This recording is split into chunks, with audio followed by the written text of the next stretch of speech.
नमस्कार, वैशाली रेसिपीमध्ये मी वैशाली तुम्हा सर्वांचं स्वागत करते। आज आपण उकडीचे मोदक बघणार आहोत। तर त्यासाठी अगोदर आपण सारण कसं बनवायचं ते बघूयात। त्यासाठी मी ते 1 कप गूळ किसून घेतलेला आहे। हा गूळ आपल्याला वितळून घ्यायचा आहे। गूळ वितळल्यानंतर यात आपल्याला 2 कप एवढं ओलं खोबरं मी ते मिक्सरला फिरून घेतलेले ते टाकून घेतलेले आणि ते आपल्याला यात व्यवस्थित मिक्स करून घ्यायचं आहे। आपल्याला गूळ अगोदर वितळूनच घ्यायचा आहे जेणेकरून आपलं जे सारण आहे ते लवकर बनतं।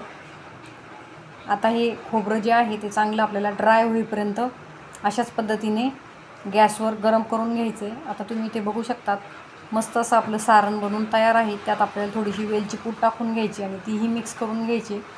आता हे सारण आपण थंड करण्यास ठेवून देऊया। आता मी ते उकड काढून घेणार आहे। त्यासाठी मी एक पातेलं गॅसवर ठेवून घेतलेलं आहे। 1 कप मी ते तांदळाची पिठी घेतलेली आहे। तर आपल्याला 2 कप इथे पाणी टाकून घ्यायचं आहे। या पाण्यामध्ये उकळत असतानाच आपल्याला थोडंसं चवीपुरतं मीठ टाकायचं आहे आणि 1 चमचा आपल्याला तूप टाकून घ्यायचं आहे आणि ह्या पाण्याला आपल्याला उकळी येऊ द्यायची आहे। हे मोदक बनवताना उकड व्यवस्थित होणं खूप महत्त्वाचं आहे, कारण ह्या उकडीवरच आपल्या उकडीचे मोदक छान असे बनतात। उकड चांगली झाली तर मोदक आपले मस्त असे बनतात। तर आता यामध्ये मी हे तांदळाचं पीठ टाकून घेतलेलं आहे आणि ते आपल्याला कंटिन्युअसली असं ढवळत राहायचं आहे। घट्ट होईपर्यंत आपल्याला हे शिजवून घ्यायचं आहे। अशा पद्धतीने ते कंटिन्युअसली ढवळत मी शिजून घेत आहे। आता यावर आपल्याला झाकण ठेवून 10 मिनिटांसाठी ते ठेवून द्यायचे। गॅस आपल्याला इकडे बंद करून घ्यायचा आहे।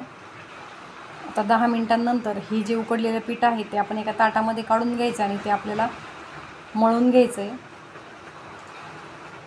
तुम्हाला जर ही उकड पातळ वाटत असेल तर त्यात तुम्ही थोडंसं वरतून तांदळाचं पीठही टाकून घेऊ शकतात, पण मग ते गरम पाण्यामध्ये आपल्याला मळायचं आहे जेणेकरून आपले जे मोदक आहेत ते छान असे बनतात। आता हे पीठ आपल्याला मळून घ्यायचं आहे। कोमट पाण्याचा हात घेऊन किंवा मग अशा पद्धतीने आपल्याला ते एखादा वाटी किंवा मग ग्लास घेऊन ते मळून घ्यायचं आहे। अशा पद्धतीने मी पीठ मळून घेतलेले आहे। आता याचा आपल्याला मोदक बनवून घ्यायचा आहे। एक छोटासा गोळा मी ते करून घेतलेला आहे, त्याची आपल्याला पारी बनवून घ्यायची। पहिल्यांदाच मी हे मोदक बनवत आहे, तर बघूयात आता मला कसे जमता आहेत ते। आता यामध्ये आपल्याला सारण भरून घ्यायचं आहे आणि याच्या आपल्याला कळ्या पाडून घ्यायच्या आहेत।